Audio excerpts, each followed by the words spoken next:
நெறைய இன்டர்வியூல கேட்ட ப்ராப்ளம் ஒரு பைனரி ரெப்ரசன்டேஷன் குடுத்துருவாங்க. இத நீங்க டெசிமல்ல மாத்தணும். அதாவது பேஸ் 2ல இருந்து பேஸ் 10க்கு மாத்தணும்.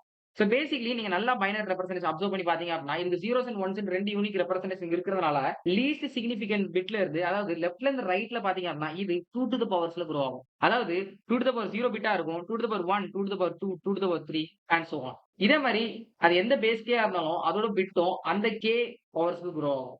சோ இதனால நீங்க எந்த பேஸ் கேய நீங்க டெசிமல்ங்கிற பேஸ் 10க்கு மாத்தணும் அப்டின்னா, சிம்பிளா அந்தந்த ரெஸ்பெக்டிவ் பிட்ல என்ன வேல்யூ இருக்கோ, அது கூடால அந்த ரெஸ்பெக்டிவ் பிட்டோட பவர்ஸ மல்டிப்ளை பண்ணணும். ஃபார் எக்ஸாம்பிள் இங்க 1 இருக்குல்ல, இங்க மேல 2 டூ த பவர் 0 இருக்குல்ல. அப்போ 1 இன்டூ 2 டூ த பவர் 0 வந்து 2 டூ த பவர் 0 1 தானே. 1 இன்டூ 1 1 ஆ இருக்கும். இங்க 0 இன்டூ மல்டிப்ளைட் பை எது வந்து எல்லாமே 0 தானே. அப்போ இங்க 0 வந்துரும். அப்படி இங்க பார்த்தீங்க அப்படின்னா, இங்க 1 இருக்கு. 1 இன்டூ இந்த பிட் வந்து 2 டூ த பவர் 2 இதோட ரெஸ்பெக்டிவ் பிட். அப்ப 2 டூ த பவர் 2 4, 4 இன்டூ 1 4 ஆ இருக்கும். இது 2 to the power 3, 2 to the power 3 8, 8 அதுக்கப்புறம் எல்லாம் வந்த பிறகு எல்லாத்தையும் ஆட் பண்ணீங்க அப்படின்னா 1 பிளஸ் 4 5, 5 பிளஸ் 8 13 தானே.